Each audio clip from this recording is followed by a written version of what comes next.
center of Beijing when a man walked to the middle of the Avenue of Eternal Peace.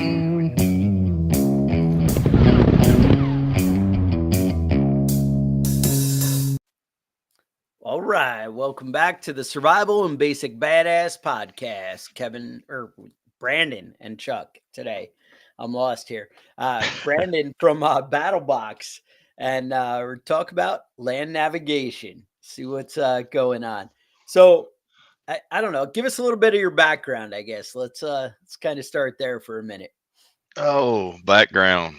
Huge background. I mean, I was the only child, so I had to entertain myself, and I did that by going out in the woods back in the day when it was safe to do so, and Yeah, right? and there was more woods to be had. Now it's all neighborhoods and freaking Yeah, buildings in most places. But yeah, man, I'm just an outdoorsman. I always was hunting, fishing, and camping, and goofing off in the woods to entertain myself because I didn't have brothers or sisters to beat up on, you know. So, um, and I just fell in love with it. I guess it's kind of my happy space, you know what I mean, or my place to kind of get away from reality. And I just still do that. And I don't know, it formed into me eventually as an adult being the face of a subscription box company, which is crazy, but yeah. that's how it worked out. So But hey, doing what you love, right? I mean, it's all about yeah, outdoor stuff, and so that's no, that's not a bad way to be.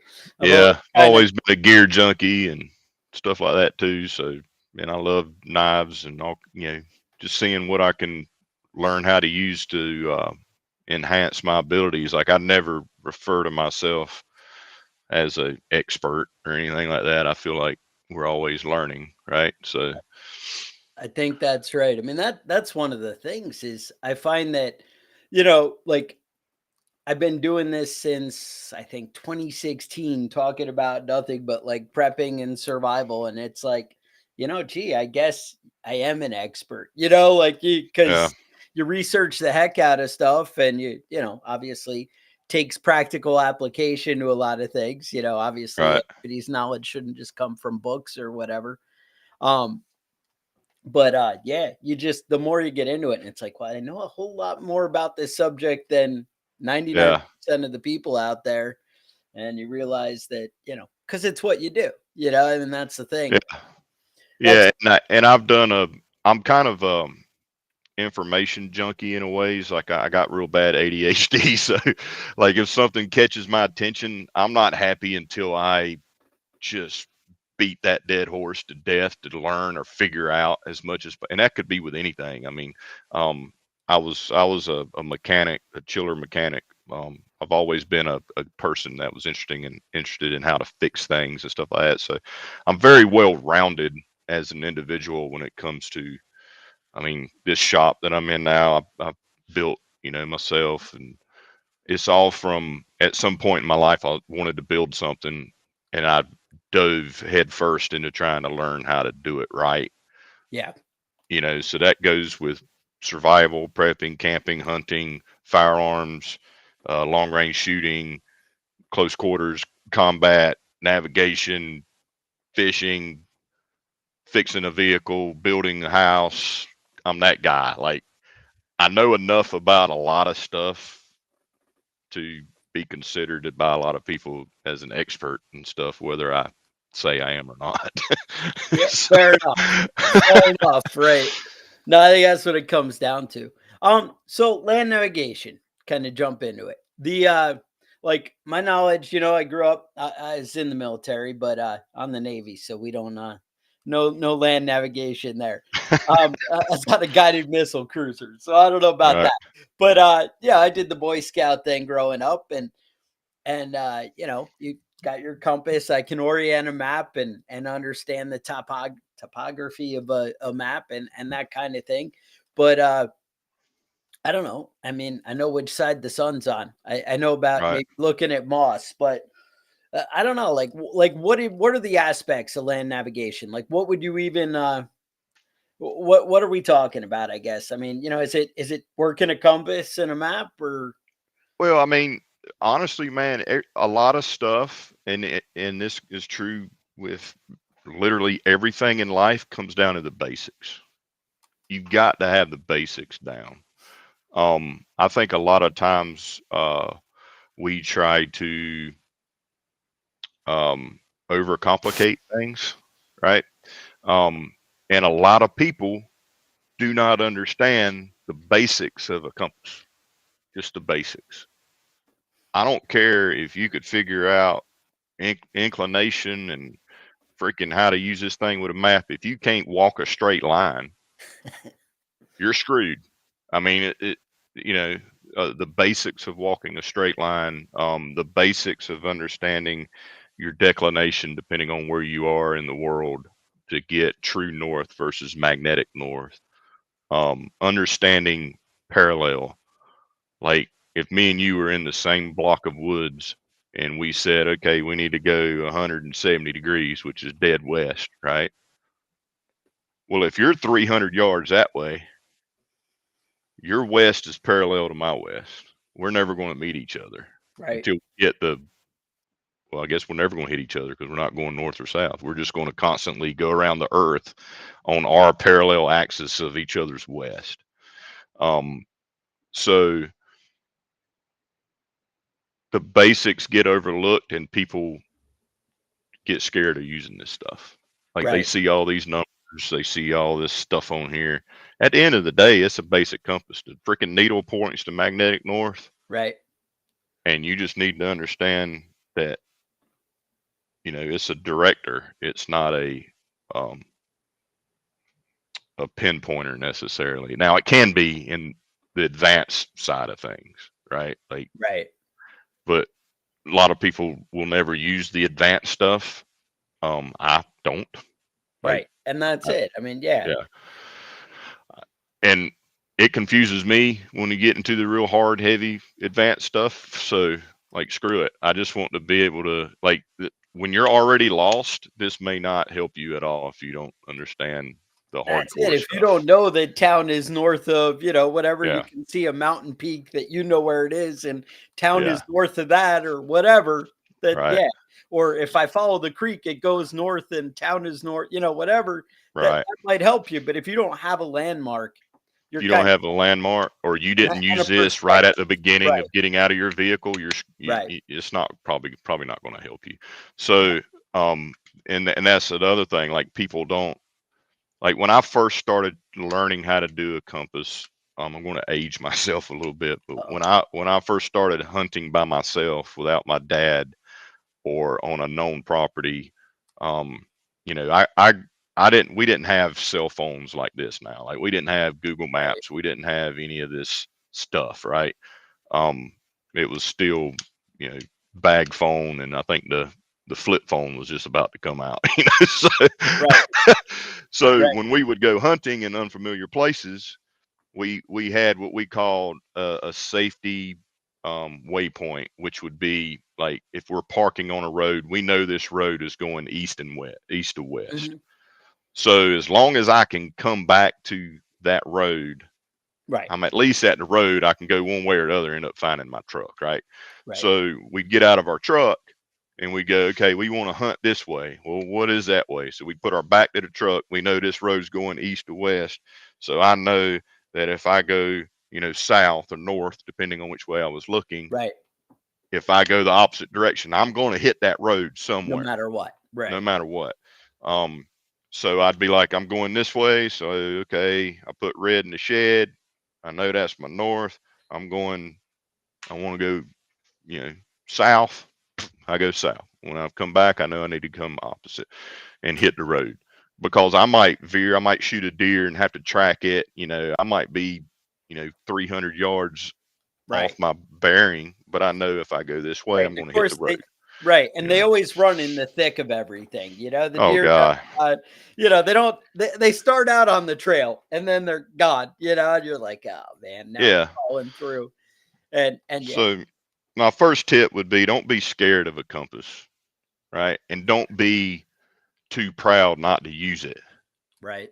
That's another thing. Some people are like, "Oh, I'm good with direction." I am too. Like I did a lot of hunting. Like we used to go raccoon hunting a lot in the dark, and we always somehow got back to our vehicles because we just naturally understood and we kind of aware of our surroundings or whatever. But we were somewhere that we somewhat knew, um, so by being able to do that, pride can get in the way sometimes. You'd be like, I don't need to use a compass. Then you Yeah. sure enough end up getting lost, and then Right. you're in a bad spot. But the basics are the basics, man. Understanding how to set your declination. So like mine, I think it's -7 west in Georgia. So I make sure that I've set my declination to -7 west. So when I put my shed, my needle in my shed, I know that's true Right. north versus magnetic north. And -7 degrees doesn't sound like a whole lot. Right. But you go to 10 miles, 5 miles even. Yeah. It makes a difference. It makes a difference. So when you get your compass, typically the declination is set at dead zero of magnetic north. So you need to adjust that. That's one thing people don't do. Yeah. Especially if you're using a map, because the map's going to show true north, right? So Right. I think that's one of the other things is you had already touched on, about kind of, all right, well, we know which way the road goes or whatever, but I think it's so important before you go into the woods, like you said, is the key that to look around and what landmarks are there.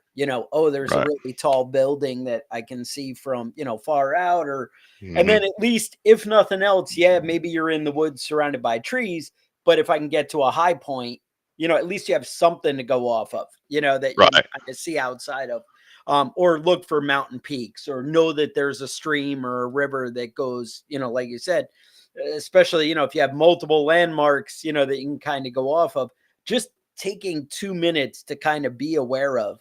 I know, like, I grew up in New York, and, we're in the Catskill Mountains, and, you could look at the peaks and there are some very recognizable things. Mm-hmm. And if you orient yourself before you go into the woods, it can make a big difference on you getting out. Yeah, especially in places like that, like mountainous terrains and stuff like that, because the more dense it is, the more difficult it is to walk a straight line, the more difficult it is to navigate, because and your compass doesn't know that there's a freaking cliff over there, right? Right. So you're bebopping around, you're like, yeah, okay, I'm walking a straight line going, and then boom, you're at a daggum cliff with a 500-foot You drop got to off. hike back, or You got to go around it or go. Now what do you do, right? So, Yeah. Yeah. it's but yeah, like you say, like you see a mountain that's got, or a mountaintop or a hilltop that's got 3 radio towers on it, and when you shot your azimuth or whatever, okay, well, that's on my right. So if I keep that on my left coming back, I'm going to be in the vicinity, right? It may not take me exactly to where I'm going, but yeah. I know I did lost. a training course a long time ago, and they talked about how if people just naturally walk through the woods, like they're always turning, and you're never really walking a true straight line unless you have a fixed point, Right. unless you're You setting got to think about way. you got to think about your, like, if you were looking at a map and you stuck a pin punt, a thumbtack or whatever they call them, a pin down into the map, right? It's 360 degrees around that thing. Well, if you put a pinpoint over here, it's 360 degrees around that, right? So if you're going 270 and 270, it's parallel to each other. So trees, all these landmarks are just pins on the map, right? So when you walk in a straight line, you wouldn't believe how, one main reason most people get lost in the woods is they can't walk a straight line, and they find themselves walking in circles. Yeah. Because that's what we naturally do. Some people naturally, like, one leg can be stronger than the other, and no joke, like, just the way your head tilts, different people, you will naturally drift in one direction or another when you're walking in the woods in a straight line. So some people that naturally drift to the left, they'll be doing left hand circles in the woods. People that drift right will do right hand circles in the woods. And you learn that by tracking yourself, counting your steps, doing the training part of kind of navigation or traversing, woods and stuff like that, and figuring all that stuff out. And I didn't realize that until one time I did find myself walking. I tend to lean to the right when I'm wandering, and I always, for whatever reason, like I tend to go to my right. Um, so, but walking a straight line is something that I think everybody should practice in a controlled environment. You can go to a park, you can go to wherever, right? And the problem is a lot of people, they'll shoot something and be like, okay, well, there's that tree over there. That tree may be, if you could see that far, let's say it's 1,000 yards away, and you have to cross stuff to get there. Well, that tree's now, it's a fixed point, but it's moving to you, right? Mhm. Depending on where you're going. So, um, you need to learn how to shoot short distances. I'm going to get to that tree, and then when I get to that tree, I'm going to put the tree to my back, and I'm going to shoot again. I'm going to shoot another tree. Right. And some people are like, man, that's aggravating. Every 100 yards, I'm shooting a. Well, if you want to walk a straight line, you need to constantly be shooting your your direction, else you're going to get off of it. You know, um, because it's all about the pin and the map. You need to have your back to your truck. You need to have your back to the tree that you first shot to continue that straight line. If not, you're going to bounce off. You're going to be going parallel to Mhm. what you think is a straight line. Right. I don't know. My goal is always aim for a big target, right? Then, Yeah, like I said, if I'm trying to hit a highway, probably going to get there. If yeah. I'm trying to hit a house that's in the middle of the woods, every degree matters. That's Every what. degree matters. Yeah, but it's a fun thing to do. I mean, you can set up little games or whatever for you and your friends. You can go out into a controlled environment. When I mean controlled environment, a place Mhm. place that you can't get lost in, and you can put markers on trees. Like go out there beforehand and be like, okay, when I get to this tree, I'm going to put a marker on it and write like a degree heading. So when the person gets to that tree, they have to shoot that degree to get to the next tree that has the other heading. So it's kind of like a scavenger hunt, if you will. And then go out there with your buddies and use your compasses and try to find all the trees, that were Yeah. marked. And then you kind of, it starts making sense, But the main purpose of a compass is to get to a point and then get back to a point. And it's awful easy. It's just people get freaked out by all these freaking numbers and crap that Yeah. you know I never use. I just use the bezel and the red the red arrow and the shed in that thing. But it's it's and people, don't get me wrong, these are great, Right. right? But They these are. fail. Yep. The batteries go dead. I mean They that. break. You know. Yeah, I feel like now you get lost in the woods and it's like, oh, how do I get to where I have phone service? That seems to Hmm. be the goal of, everybody is, oh, I just need to find, and it's not even necessarily that I can call or text somebody, but then I can look at my map or I can look at nobody even like has any concept anymore. You see people, they used to have all those videos of people like walking into things on the street because they're Oh so man. caught up and unaware of what's going on around them. And they're Yeah. staring at their phone or whatever. It's nice if you take a look at things. Yeah. Yeah. Being aware of your surroundings is a big deal. I'm constantly scanning and looking. I mean, I don't know. I just naturally do it. Like I'm the guy that never sits in a restaurant with his back to the door. I'm that guy. I'm always observing, Yeah. taking in information. You know, um, and I it's don't not a tactic of being like freaked out or scared or nothing like that. It's just I don't know. It's how I'm wired. It's like I become just second nature. Yeah. yeah. No, that sounds right. I don't know. I spend half my time in the woods staring at the ground looking for poison ivy. Going, oh, I Oh better god, better poison not ivy step in. sucks, dude. It's I'm my highly nemesis, allergic to that stuff, I dude. yeah, God, it's brutal. I yeah. just I just agreed. I'm always looking for the how to get out of working for the man all the time. And it's funny, I've been doing this podcast a long time, and actually now we're starting to have some success with it and good things. But anyway, um, another thing. So I have like a tractor and tillers and whatever, and so I'm Right. always like, well, how do I get out of my job and like sit on my tractor all day? I'd be a lot happier. That's the goal. And Yeah. I took a job for one of my neighbor guys, and he's like, oh, I have this trail through the back of my woods, and I want it to kind of be a car, drivable or whatever. And I was like, oh yeah, no problem. And I didn't pay that much attention when he took me for a walkthrough. And then I went over and started doing the work, and I'm like, man, this thing is poison ivy everywhere. There's the big hairy vines on the trees hanging down everywhere. And I'm like, come Yeah. on, man. And I got in there, and I got to say, I got through pretty unscathed, just a couple of patches and a couple of Right. fingers, took the hit. But it's always something I'm aware of when I'm out there. I Yeah. don't know. I got a buddy of mine who's hounding me. He's like, "Hey, you got to start drinking goat's milk. It'll help offset it, because they're eating Really. it all the time and whatever." I don't know if he might be crazy. So who knows? Dude, that stuff put me in the hospital one time when I was a kid. I think that was the first time we really realized how Yeah, allergic I was to that that's about stuff. how I was. Yeah. My granddaddy was burning brush, Oh, yep. big old brush pile, and I had a little dirt bike. I don't know, man. I was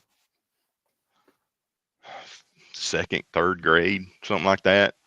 I had this little Honda 50. We called it the Honda Fat Cat. Had these fat tires on it, little motorcycle, and the wind was blowing, so there was like smoke coming across this small field. So I was riding my dirt bike through that smoke, like Evil Knievel, driving through the smoke or whatever.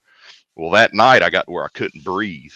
My throat Mhm. was closing up. Took me to the Wow. hospital, and it was the poison, Right. all in the smoke and everything that I was breathing when I was running through it. And dude, the next morning when I woke up, my entire body was a breakout. Like Yeah. I looked like a giant pimple.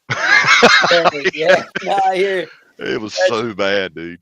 Yeah, quite a bit of I never had it with the inhaled from the smoke, and I've heard other people, tell that story, Yeah. same type of thing happening to them. But yeah, no, I used to have like the eyes closed shut, your Hmm. face all whatever, and the welts, up and down your arms, like, yeah. Yeah, I get this like bad, like cystic. Like some people just get a few little spots. Like mine looks like a daggum mountain terrain has grown on my arm or my leg or something. It's Right. freaking brutal, man. It's brutal. I hate that stuff. All of it. Ivy, sumac, Yeah, freaking it's oak, all of it tears me right. up. That's it. I don't know which one I got, Yeah. All necessarily, I but know it's is like, it don't like me and I yeah, don't like it. exactly. That's it. No, that's fair. I don't know. Now, like, so if you're stuck without a compass, there other options? Just knowing your landmarks? Like, what Yeah, comes I to mean, there's mind? What do you different do? things like a lot of times the trees, like where I live anyway, like more tree limbs grow on the southern side of a tree than not Yeah, because where the how the sun kind of goes more in the southern hemisphere. Um, and just little things like that. One thing you can do is just understand that no matter where you are in the world, the first shadows point west. So if you end up having to hunker down for the night, be sure you're up in the morning where you and you can get that's get an it. At idea noon, of. you're looking at the sun. You're kind of stuck. It's like, Hmm. oh, yeah, it's gonna So get me. especially like in a desert situation, Yeah, like trust me, I have zero experience of survival in the desert. I've never been in an area like that, but let's just say you're in a desert situation where it's huge and vast, it's just an ocean of nothing, right? If you can put a stick in the ground first thing in the morning, that shadow is going to be pointing west, and then you can right, start putting together the puzzle, right? The last shadow is going to be pointing east. So boom, you got your east west, and then you can hopefully navigate from there. So just little things like that you can do. You can make a compass using a needle, um, you know, on a leaf in a little pocket of water in a mud hole or something like that. That'll right. point to magnetic north. Um, but at the end of the day, you got to know what way you need to go. Well, that's it. If you don't know the So town is north or whatever, yeah, then it's not gonna but help there you, are right? ways. Yes, there's plenty Yes, of different ways. fair enough. Just think of a big map, right? Yeah. Um, Eventually, you'll hit the Atlantic Ocean or the Pacific. You know, Yeah, if it's you just a make it, matter you're of time. gonna hit something. Eventually, maybe Eventually. halfway you hit the Mississippi. I don't know, Yeah. but yeah, eventually you just got to keep going.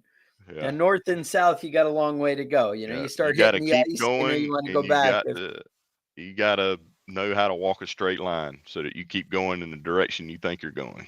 Fair That enough. that would be key, is figuring out how to walk a straight line so you don't veer off and then you end up just doing this. You know. Nice. Now, were you in the military or? No, no, I was not. I wanted to be. Also, in addition to me being the only child, until I had my children, I was the last male in my family. Everybody else in our family had girls. So I was very now my uncles and stuff like that were in the military. They actually I wanted to be of course they're going to let you be what they want you to be, but Right, I right. wanted to pursue scout sniper in the Marine Corps. Um, I've always been a ballistic guy. I've always been a long range shooter. That's kind of my drug of choice. Like, I love just trying to hit something way the heck out there and figuring it out. And I started doing that at an early age. So that was kind of my want to do, So I was working on enlisting into the Marine Corps, and my uncles and my dad um, invited me out to dinner one night and basically were like, "You're not doing this."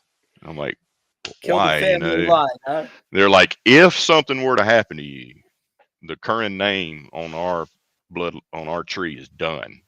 You have to get through life and have some boys." You know? Have the boys first, then we'll talk. Yeah. So There that's you what I go. did, man. I took Ah, their that's crazy. advice and it worked Yep. out.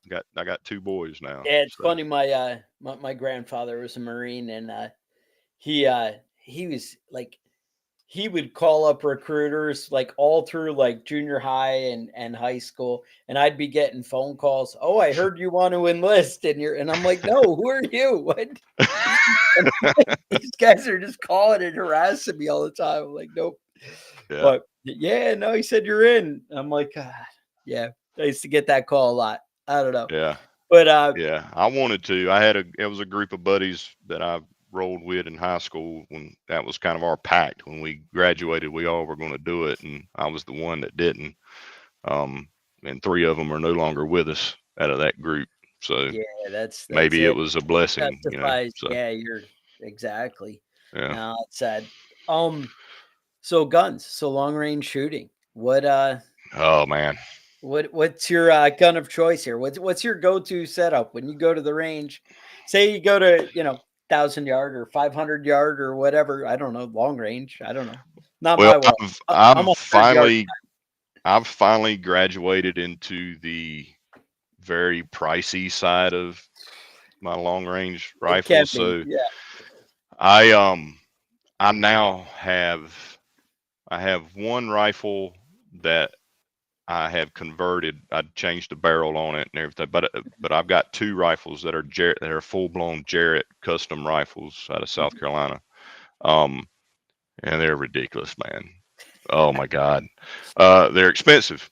Yeah. Um, but oh my God, so I've got a I've got a competition, and I used to do, and I recently have worked on getting back into doing competition shooting.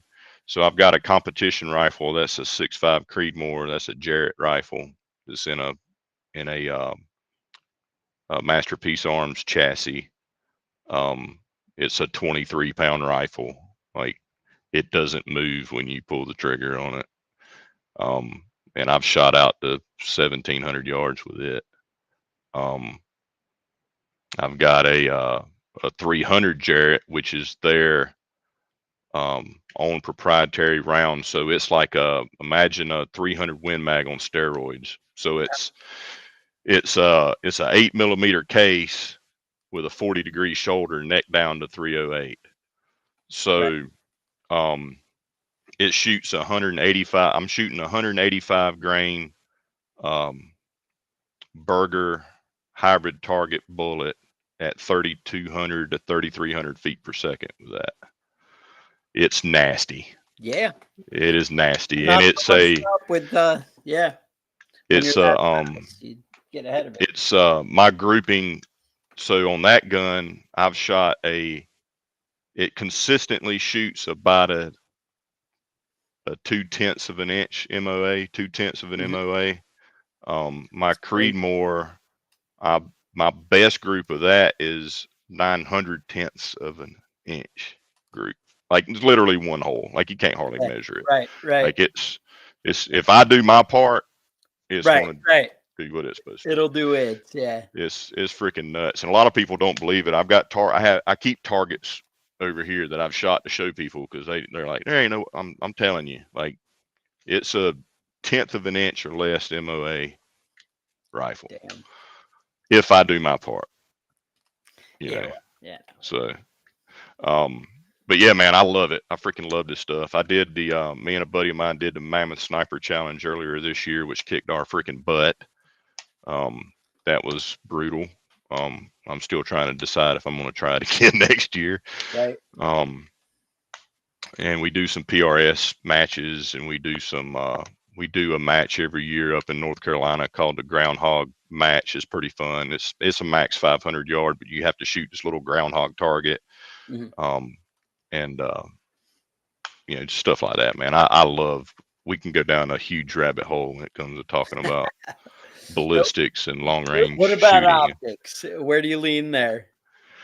Dude, this is kind of a funny story. So, you know, everybody wants to shoot the Night Forces and the Swarovskis and the freaking, you know, all these high dollar things. And what's funny is I've got 3 extremely expensive rifles. And a lot of people say you should spend as much on your scope as you do on your rifle or more. Right. You know? Yeah. And I used to be in that camp.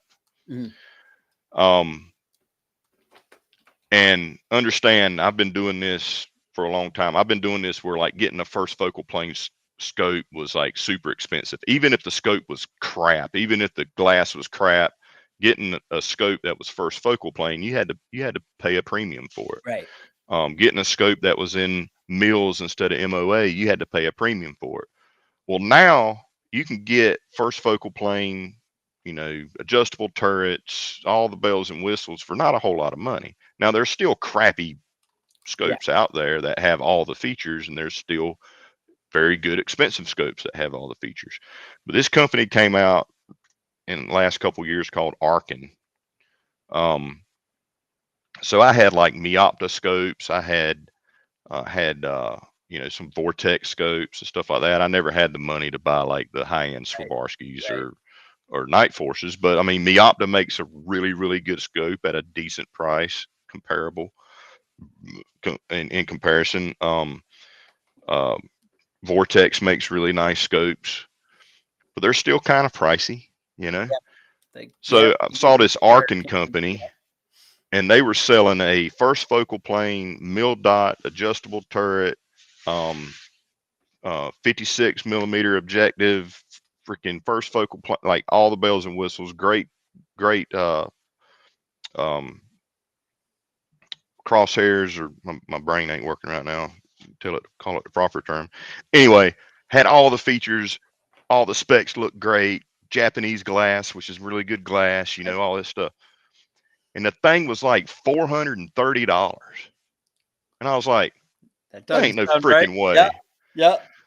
So I ordered one. Yeah. Dude, that scope is freaking amazing. So I've got a roughly $12,000 rifle with a $400 freaking scope on it, and it works great. It's amazing. So it's a 5x25 by 56 with a 34 millimeter tube on it. VPR reticle, 0 stop turrets. I mean, and it's under 500 freaking dollars, dude, and it's amazing. So I've sold my Mioptas, I've sold all my other stuff, and I've got that scope on all my rifles. So I'm shooting the same scope on all my rifles. And I made money by selling my other stuff. Right. I mean, it's ridiculous. So So yeah, it's funny. Like people kind of pick on me. You know, I go to a Right. competition with this super expensive rifle, and I'm like, got a $400 scope on it. Yeah, Hey, I'm hitting the targets, man, and it works. You know, that's so I always, you never know. And I gotta say, you can't try anything. I mean, yeah, it's so hard to find, somebody who's got anything. You might have one guy at the range who's got a fancy something or another, and but you don't have access to that stuff. We right. did we promote a lot of stuff with Palmetto State Armory, and so they do Hmm. that the gathering they do Right.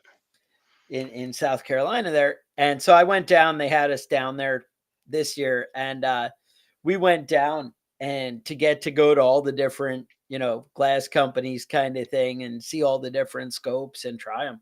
A lot of that was like first time for me. I'm like, oh, I've Yeah. never, and I mean, I've shot a lot in the military and I've shot a lot at gun ranges and stuff, but everybody's got Leopold or Vortex and, Hmm.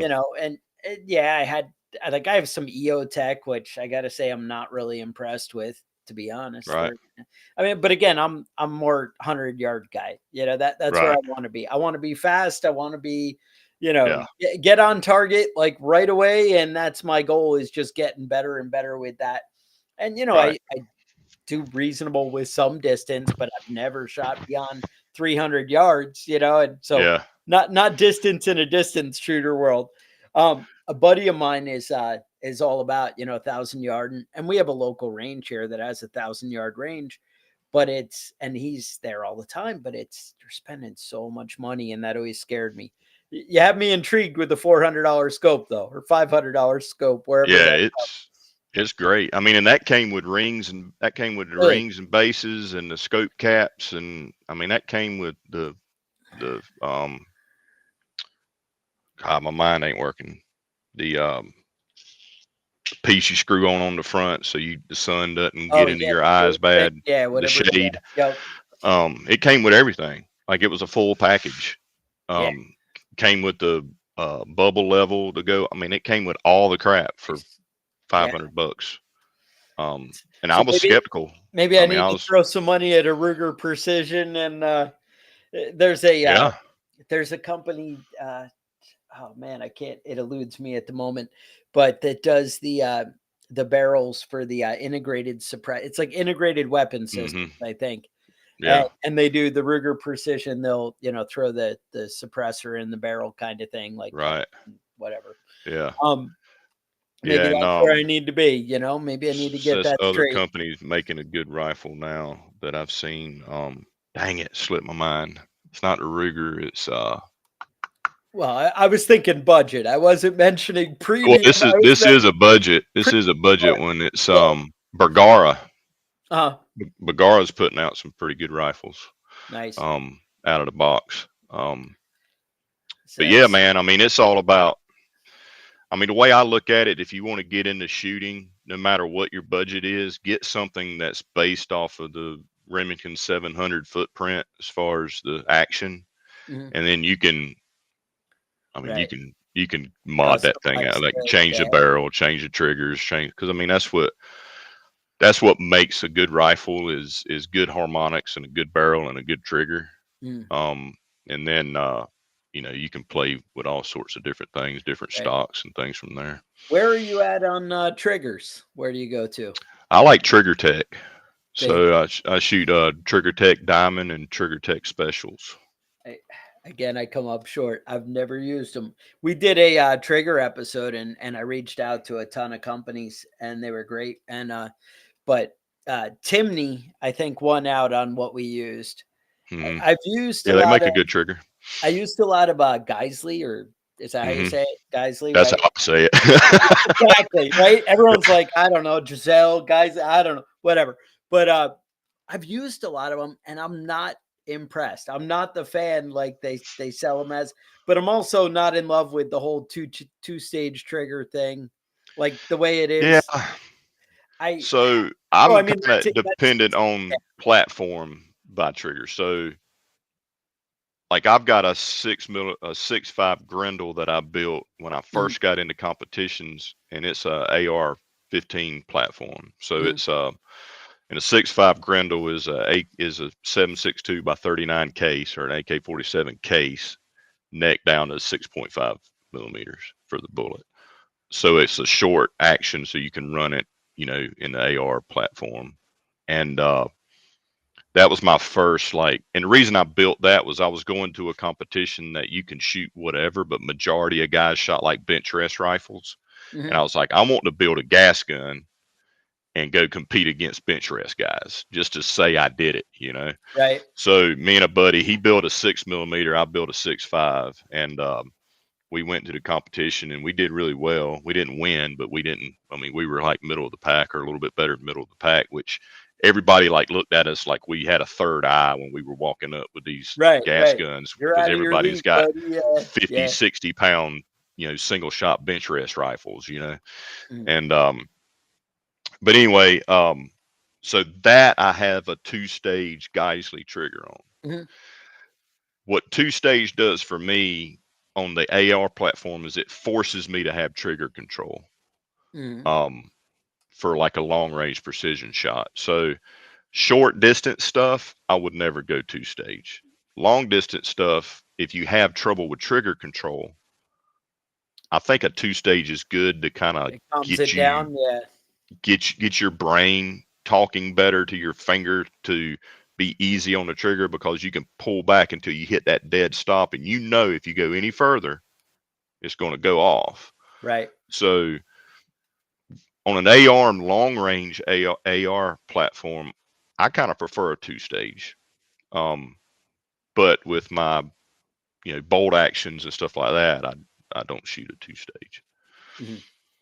But I shoot a super light trigger. Like it's Yeah. like Like 3 pounds maybe, less, like 2.5. oh God, it's way less. It's like Way less. it's right at a pound. It may That's be what people are telling me. less. I was talking to a guy last night. He's like, "Yeah, I have like a 0.8 trigger," and I'm like, "You Yeah. kidding me? Like, It's at or under a pound. You put your finger in there, it's going off." Huh? you need to be, yeah, you need to be on target, you know.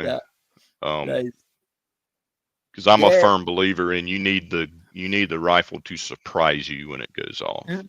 I'm with you there, but You need yeah, to concentrate on your target and let the yeah. rifle do the rest. Again, in my my short distance world, like I think like 2.6 is like as low as the lowest trigger I have, and most are like that 3 pound, Yeah, somewhere right in that world. And yeah, yeah, but again, I haven't done the other. I don't know. It's not my world. yeah.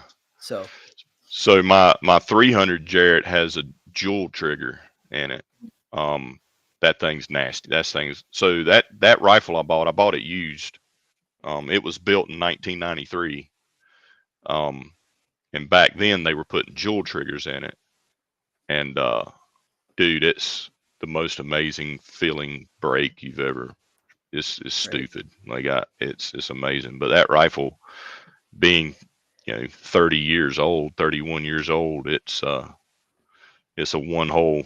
I mean, you shoot at 100 yards, it looks like one hole. I mean, you can't tell a difference. It's stupid. Yeah, hey, that's the way to be. Now, I'm seeing in the comments they keep pounding. Tell me about the scope that you got. What is it? Like, do you know the model or? It's called the Arkin EP5, I believe is what it's called. All right.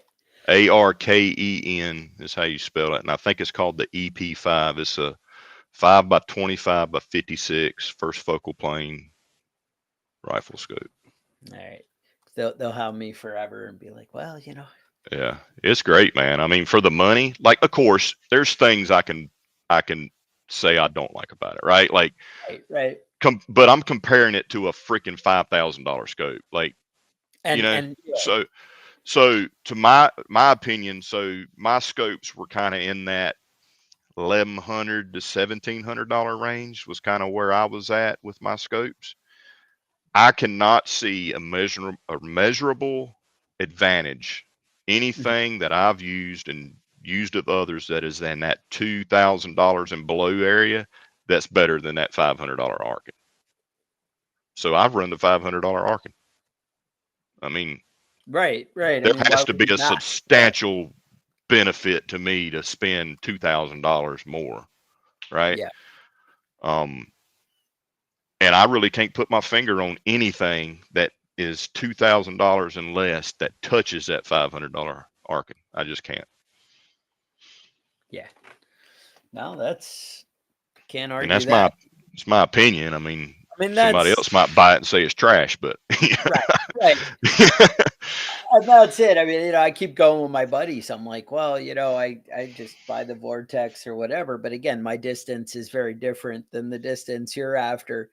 And, they give me grief. And I'm like, and the big thing, like I always hear is, Leopold, got to be made in America or whatever. Mhm. And I got to say, I've spent, they finally convinced me and I bought some Leopold scopes and I wasn't impressed. I was like, it's not. I mean, again, now mind you, I'm not spending $2,000 on Leopold scopes. Right, I'm buying $500 or less Leopold scopes, and I wasn't impressed compared to what $500 can do for me elsewhere. right, right. And I understand made in America, and I mean, I'm tried, man. I just like, Yeah, well, it's too yeah, far away. It just doesn't. It yeah. doesn't I mean, deliver what I I want. see guys, man. I see guys that are running, you know, $4,000 or $5,000 optics. Right. Okay, I mean, you do you, bro, but I can't afford that. Yeah. So, And but at the same time, like there's a huge gap, right? It's like you shooting a Cabela special, okay? That's a 3x9 right. by 40 or whatever, just typical hunting scope. Right. Um, you can't compare that to a freaking $3,000, $4,000 Night Right. Force. You can't compare that Right. a high end Leupold or high end Vortex. You just can't. But people do it all the time. It's not apples to apples. It's just not. They two different purposes, two different price points.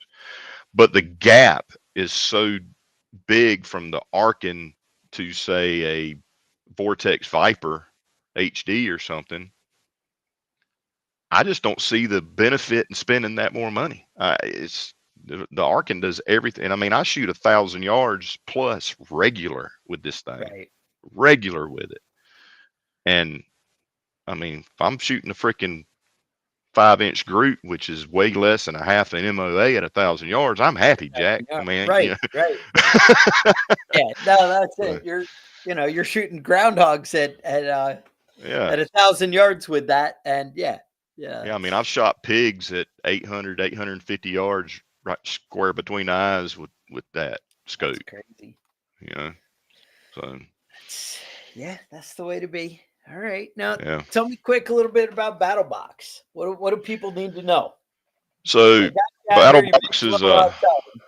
oh man, yeah, I've been there since so I was a customer to start with, um, and like by accident became the face of the company, and they ended up offering me a job, and I took that job in September of 16. So it was like a year and a half or so as a customer. Um, and it's a subscription box company, and what we do is we send out you know general outdoors survival prepping adventure type gear.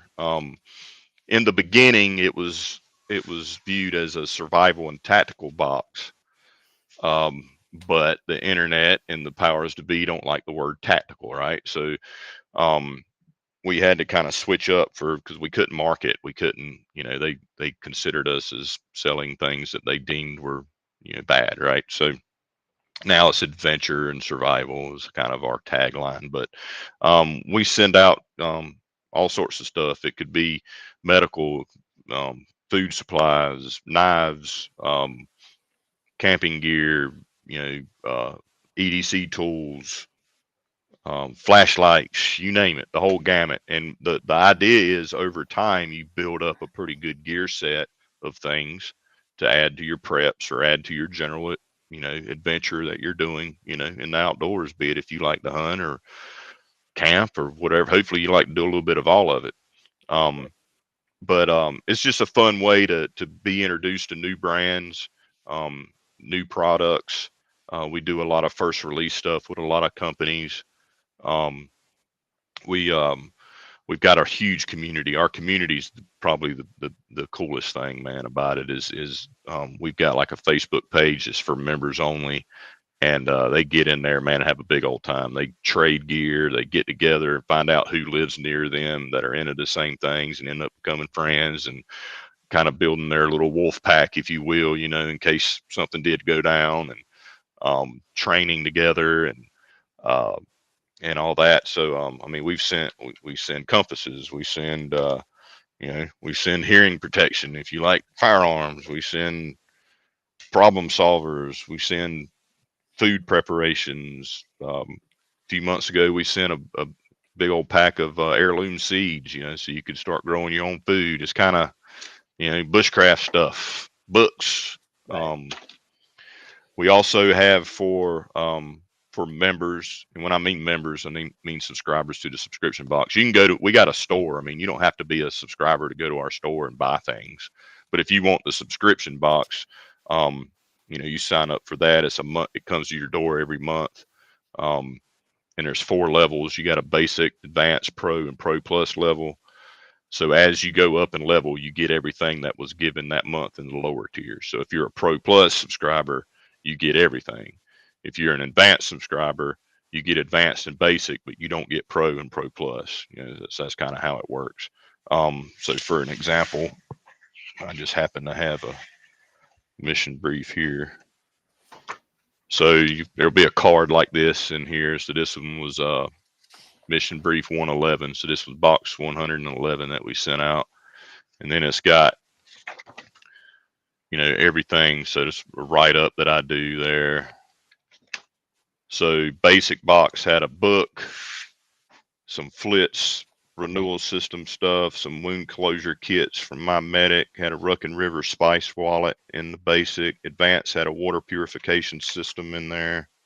The Pro box had a really cool flashlight from PowerTac. And then we had a Condor knife in the Pro Plus box. The Pro Plus is always going to have a knife or a cutting tool of some sort. It might be an axe, a hatchet, a saw, a multi-tool, something that has a sharp edge. A lot of people call it the knife of the month club. Right. But then we got what we call the battle vault, and that's kind of the best way to say it is a way into the store, and it changes the prices of everything. So you get exclusive deals as a member in that section of the store that's only accessed by members. There's training opportunities in there. There's stuff in there that's too expensive to put in the box in there. Like it could be, a daggone solar generator we might have in there for sale that's like got a really deep discount in comparison if you bought it anywhere else. Mm-hmm. So there's all sorts of perks to being a member. It's not all about just getting the box every month. It's about being a part of the community, getting access to the battle vault. We do giveaways every single month. We do all sorts of things for our subscribers. I typically do a live feed on the members only page on Facebook, and I typically give away a bunch of stuff just randomly to people. It's all about community, and that's the goal. Like we just want to encourage people to get outdoors and work on their skills. And if that's work on how to be a better camper, it's working on how to be a better camper. I don't care what you want to do. I just want you to get out there and do it. And do it. Yeah. And if it's bushcrafting, you'll get bushcraft gear sometimes. If it's, prepping, if it's, bug out gear, if it's get home bag gear, whatever, over time, you're going to get a really cool collection of stuff. And if it's something that you don't want or that you don't like, it's an amazing gift to your loved one. There's somebody in your family that'll take it. I promise you.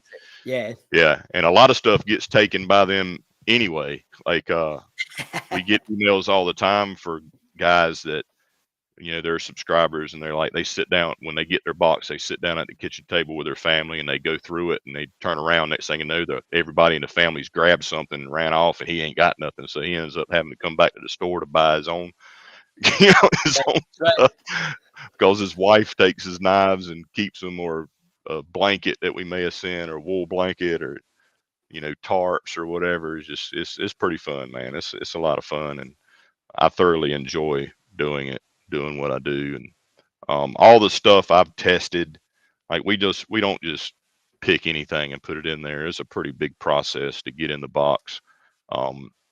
I've got stuff all over my desk right now that I'm testing out. And if it's crap, and you wouldn't believe how much crap I get. Like, I would say maybe, let's say 1 week I get 10 items in from 10 different companies. Maybe one or two will make it through it. Really? Wow. Like, you know what I mean? I try to be really Scrutinizing. particular. Yeah. No, it definitely is a premium box. We actually we promoted it way back, like 2016, somewhere around. It had to be 2016, 2017. Yeah. And they sent us a box, and we opened it up. I'll put the video on here. You guys can see it, but it's from a million years ago. But it was all like really quality premium stuff. I'm like, yeah, that's pretty great. I think the bonus too, they were like, oh, you can choose a box, like from any of the past. Yeah, so your first box, so the way it used to be set up was we had what we called a welcome box. And we would change it every year. But as a new subscriber, you would get the welcome box. So you knew what was going to be in it if you did any research, right? Mm-hmm. But it helped get you in rotation. So let's say we were on box 200, okay, which we're not there yet, but let's say we were. Say we were at mission 200 and you came in as a new subscriber. Let's just say we had mission 190 was the welcome box. So you would get that. And then the next month, when everybody that was already a subscriber would go into box 201, then your next one would be 201. And then you'd be on the normal rotation, because it's a logistical nightmare. Okay. Keeping up with all this stuff. So, but now what we've done is, as a new subscriber, there will be a list, an option that'll be a list where you can pick any of our past boxes that we have in stock. Right. Or you can elect to get the box now. So by selecting the one that is of a past box, you'll get it immediately. Like it'll ship out next day or next 2 days, depending on if you ordered it on a weekend or whatever, right? It'll go out to you as quick as possible. But if you select to go with the mission that's coming, you have to wait until we ship that box. But then you'll be on the normal rotation of numbers, be it whatever number we're sending out.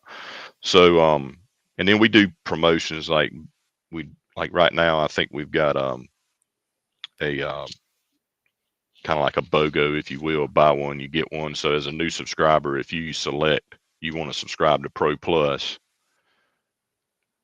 you get the Pro Plus that's going to coming in the rotation, but you also get a second Pro Plus of a past mission absolutely free. So you get 2 boxes in your first month. Pretty awesome. And then, then you're on just 1 box a month rotation. You can cancel at any time. You can upgrade or downgrade at any time.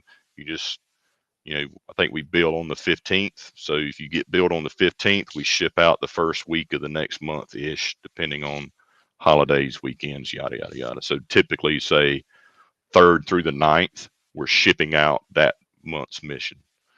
So like August, what's the day? Today's like the 16th or something, 16th, right? Yep. So yesterday, subscribers got billed, and they'll be getting their August box the 3rd through the 9th of August. Nice. And then August 15th, they'll get billed. They'll get their next month, 3rd through the 9th of next month. Hey, definitely, it's like you said. I mean, you guys are putting a lot of thought into it, because, like I said, we went through them and we were like, damn, every box, like we couldn't even choose, going through the old ones. Yeah. We're like, oh, I don't know, that one's great, but that one has a cooler knife or whatever. It was all like, man, and I think the knife won out. Whatever had the coolest knife was like, oh, but that's and the Pro Plus is our biggest seller. I mean, our majority of our subscribers are Pro Plus. And they fluctuate. Like, everybody's got a bad month sometimes, right? So you might be you might need to some people will be a pro plus for a few months, and then they'll go down to, pro for a few months or something, and they bump back up. You just got to be sure you do it before the 15th, else it'll bill Right, you already for built. whatever you're signed Yeah. up for. But Right. it's really cool, man. I mean, I've really enjoyed the community that is built, and the people I work with, and I mean, we got a great team, and everybody's like, we're really looking out for the customer, um, and trying to build a really cool community, so it's not just about the box. Um, we want people to meet other people. We want people to enjoy. We want people to get good deals, and we want people to be introduced to cool brands, and get outside, get freaking outside and do some stuff, That's man. it. Something push you to You go know, use it. Yeah. yeah, I yeah, mean, the quality was definitely there. You guys, really are top shelf. I I was appreciate impressed that. when you guys reached out to do the episode. I was like, yeah, that's cool. We can do that. Yeah. Because I was like, you're on it. So no, I appreciate it. Appreciate you taking your morning here, giving up your time. Oh, anytime, man. I like No, talking to people. I live out in the middle of nowhere, and I work by myself. I mean, I don't have people like, I'm right. kind of remote from the rest of the guys, so I communicate through them with messages and emails and stuff. So whenever I get a chance to kind of hang out and talk to somebody, I'm down, man, because I'm kind of by myself a lot. That's it. But you get to ease into it. You don't have to Yeah, go to the huge crowd. It's like, all right, yeah, yeah. just I talk like to being someone. out in the middle of nowhere. Yeah, there's a reason you're out there, right? There That's is a reason that's I'm my out here. problem. I'm like, I God, promise you, dude. I got I to drive promise to you. work because it's a hike. I don't want to Yeah. be by people. But yeah, no, I'm with you. All right. Um, So anyway, I appreciate you guys. Don't forget to like and subscribe. BattlBox. I put a link to us opening a BattlBox on the yeah. me and Kevin in the show notes. And yeah, no, I And appreciate we got an yeah. event coming up called Battle Games in September. Um, so you do not have to be a member to potentially be a part of it. So we're doing a giveaway. It's a $5,000+ gear giveaway, and it's at battlegames.com. So if you go to battlegames.com, if you're listening to this before, I think it's the 1st of August or sometime in August, this cuts off. So whoever's listening to this 3 years from now, don't work. But anyway, Don't you go you to missed. you go to Battle Games with no E, because we don't know how to spell I know I was going to point that BATTLGAMES. out. I'm like, if you guys Yeah, want BattlBox, it's BATTL. yeah, no No E E. in battle. But That's it. so on there is a $5,000+ ish gear giveaway that we're doing, and so you can sign up for that. And what it also does is it puts you in a random drawing to potentially be a contestant in our battle games, which is in September of this year.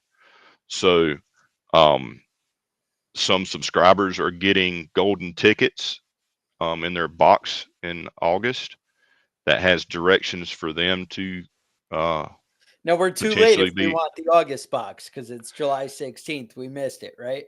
correct. We had to be already on top of the game. All right. You had to be on top of the game, but non-subscribers have an opportunity to be in. So there's going to be subscribers and non-subscribers in this competition. Gotcha.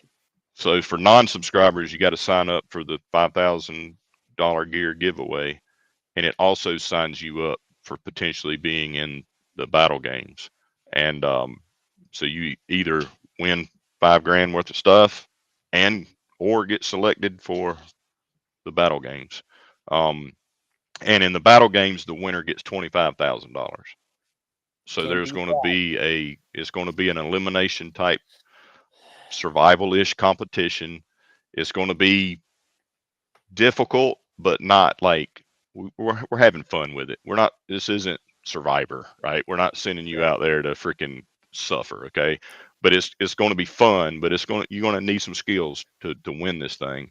And it's going to be pretty neat. It's going to be pretty freaking neat. We're excited Yeah. about it. It's something that we're wanting to do every year. This is our first year doing the battle games. Nice. Last year we did Mission 100 giveaway. So we hit last July. We celebrated hitting our milestone of 100 boxes, and we had a potential of somebody winning $100,000 at that, but nobody won it. You had to shoot a tank. We went down to this place called Drive Tanks in Texas. You had to hit a basketball with a tank. Whoever did it would win the 100 grand, but nobody did it. So, but this one, somebody's winning. Somebody's gonna have 25 grand, and you can somebody's leaving with 25 grand. You can put together a pretty nice gun for 25 grand. That's all I'm saying. Absolutely. Or a couple, if you don't or a couple. go my route and buy the most expensive crap Might there is be out able there. to buy a cheap tank. I don't know. 25 grand, you could do some things. You can do some stuff with 25 grand, man. I would gladly take 25 grand if somebody gave it to me. Definitely better than a sharp stick in the eye. Absolutely. That's what I got. All right. So with that, stay safe. Appreciate having you, Brandon. And we will talk to you guys next week.